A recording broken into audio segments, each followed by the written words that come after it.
So here's some thing related to something that started happening during the COVID pandemic, which is continuing. So most of the COVID deaths and stuff have dropped off a lot. But then there is something called excess deaths from all causes. So these excess deaths are based upon insurance actuaries and scientists who do actual science saying, based upon what happened between 2015 and 2019, we would expect this level of deaths from various kinds of diseases. And in 2023, you can see that the dark purple line in the middle is floating around from 7%, mostly around 10%, and up to 12%. That's the United States excess deaths, right? Japan is up around 25%, up down to those 14, and up above 20. So it's even worse in Japan. And then the United Kingdom is also around the level of the United States, about 10%, 10, 15% excess deaths. So these are countries with, good medical systems, good tracking of the causes of death and all those kinds of things, quality data. But this excess death thing has been tracked by the scientists since the beginning of the pandemic, right? Okay. Saying, and they were saying before during the pandemic, maybe because of things going on, because of the medical system being messed up during the pandemic, that was causing this thing. But it is, they've eliminated that, in the last year, right? So why is this a big deal? One is from 2020, beginning of the pandemic, to 2022, this statistically is coming up with about 15 million, nearly 15 million excess deaths, versus 5.2, 5.5 million for COVID deaths. Okay. So we're looking at an effect that's nearly 3 times as big, right? And it's continuing even when COVID deaths have dropped now. Not quite as strong as some of the effects, although it varies by country, because the Japan had almost no excess deaths at the beginning of the pandemic, and this is kind of increasing over the 4 years for Japan. So the distribution rates are different for each country, but it is pretty much all countries are having, right? So again, it goes to, what is the cost? And it's important to figure this out because, if it's, people not getting enough sun, health, other stuff, although those kinds of things happen all the time and don't have an effect this big, right? So some of the things related to heart disease, the heart disease deaths have increased in the UK 100,000 more than people would have expected, again, based on what was happening in 2015, 2019, right? To have 100,000 more deaths. So, 30,000, 40,000 more heart-related deaths in the UK than expected.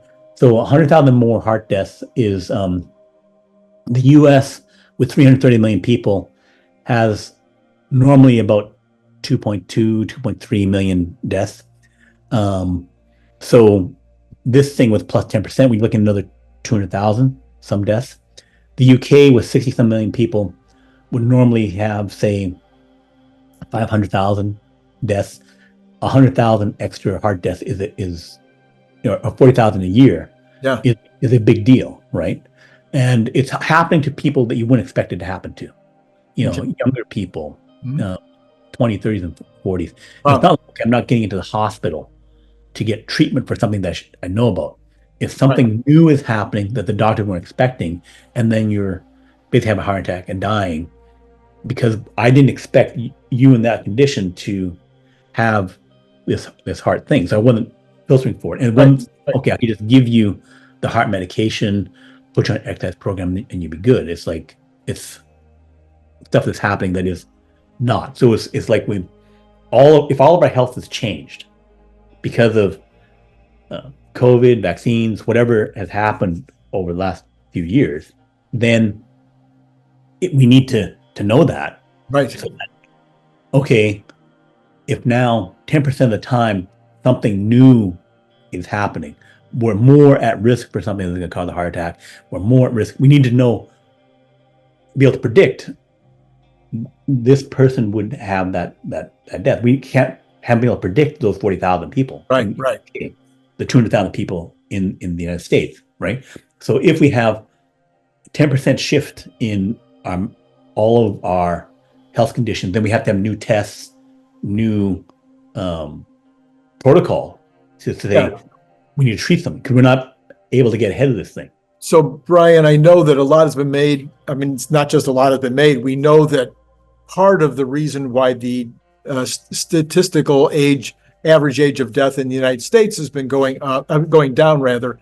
People have been dying younger on an average over the last several years. For the first time, basically in 100 years, the number has been going lower as opposed to higher.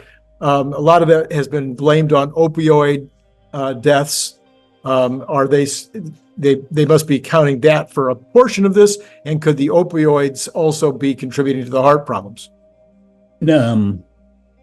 They could be contributing to the heart problems, but again, when they do the autopsies, they would say, fentanyl deaths versus other deaths. So the people who have done this research, 100-page studies, yes, a lot of them, they're not foolish. They would say, okay, opioid deaths, gun deaths, car accidents, that I understand that. Right. This is something else, and it's increasing the heart deaths and the kidney deaths, other things. It's not just heart disease. It's like a bunch of other things that are happening, right? But it's stuff where we thought we had a handle on predicting that, and then now we don't. So if you look at this at a broad level, so stepping up from looking at country by country and trying to get the details and trying to sort that out. In terms of the broad effect of this thing, the only time you see a big bump up in overall world deaths, right, across like 80 years ago was like around 1961, 62, right? What happened there? About 30 million to 40 million people in China died of starvation because Mao Zedong messed up the agriculture where he didn't have proper farmers running it. He had people who were ideologically communists running farms, and they didn't grow the food right. And so then that made people, starved, right, over 2-3 years. So then you see this, bump up, 40 million deaths, 50 million, 2-3 years, and then back down. Here we're seeing, 50 million deaths up to 65, and then hanging up there at this higher level. So it should have been a smooth curve, as we expect, and then now it's gone up, right, at a level that is, globally, perhaps 3 million, 5 million a year beyond what we expect. Wow. So it is important that we figure out how to prevent it. We, shouldn't just accept that. Yeah. So, so other than heart and opioids, do they have other things on the list that they're looking? I know. No, this is not looking at opioids in this thing. It's not looking at opioids. They eliminated opioids as everything. It's categorized out. So it's like I said, heart disease, kidney disease, cardiovascular, perhaps strokes and stuff like that. But in population and surprising demographics. Surprising and also, or surprising at the rate that it's happening. Right. So it is something that, should be, there are a lot of people looking at it. So it's not like, just me, like it's like our world in data is tracking the stats, right? It's like, they track, coal and whatever pollution, they're tracking this as a thing. Economist magazine is tracking this as a thing.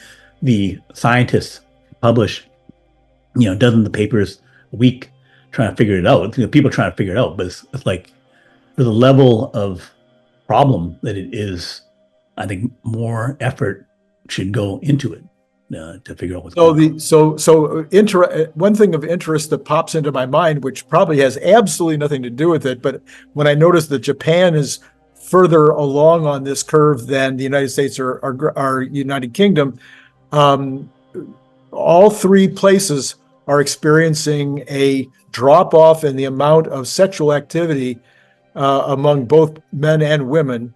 In particular, in Japan, this is a decade or 2 decades ahead of what's taking place in the other Western nations. I mean, literally, where there's sex between males and females has dropped down in Japan to crazy levels.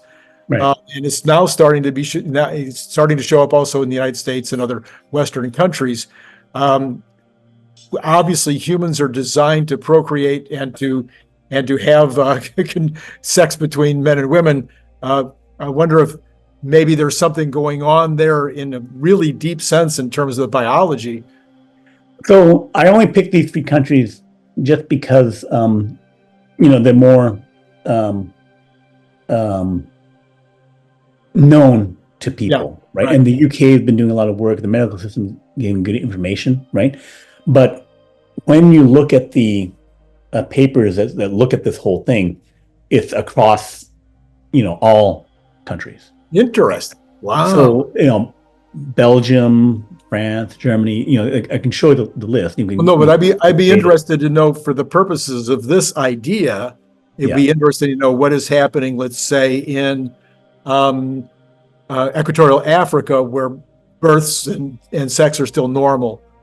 Unfortunately, we can look at that. I can see, because I have the table with the African countries and the other really poor countries, is that their medical system is terrible.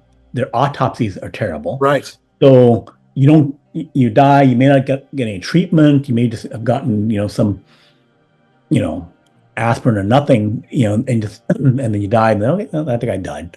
And then you have no analysis of what happened. Right. So the problem is their data is terrible. Yeah. Right. They'll count up more bodies, and then the other thing is that for some of the countries, they don't even do a census. They don't count their people. Right. The reason they don't do that is because they don't want to count the minorities, which may be growing, to upset the political balance. I see. Right. So then, almost no medical records, not even a count of the people. So I can't even say,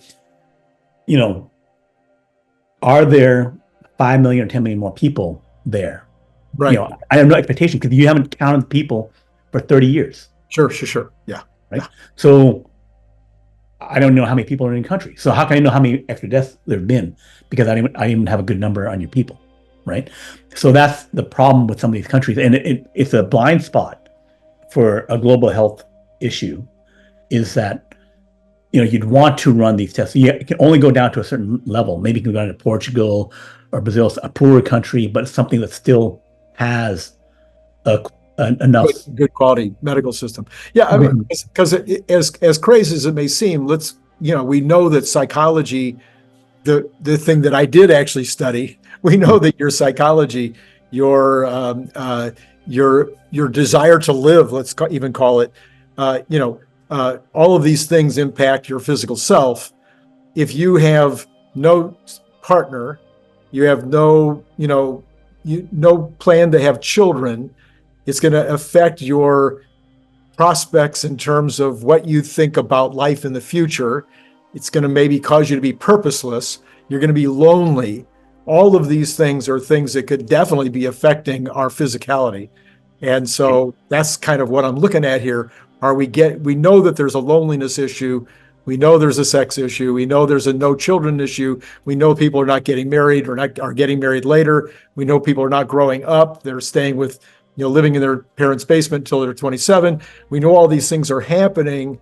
We know people are stuck playing the video games instead of actually maturing and going out and becoming all of those things might be affecting the physiology of these young people that should be living fine, but maybe they just don't have enough to live for, so to speak.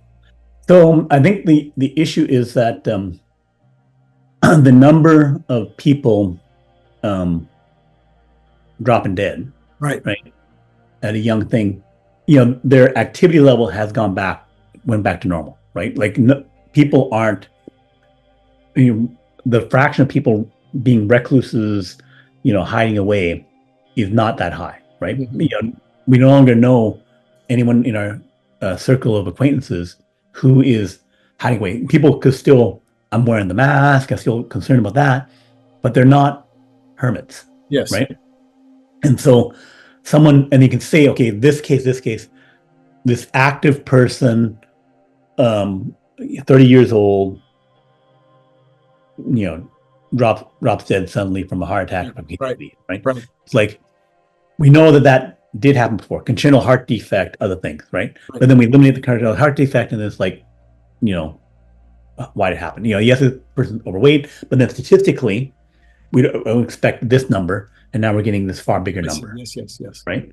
So it's it's the trivial, the simplified explanations, theories over 4 years, we would have said, oh yeah, it's this, right? Or it's this combination of that, right?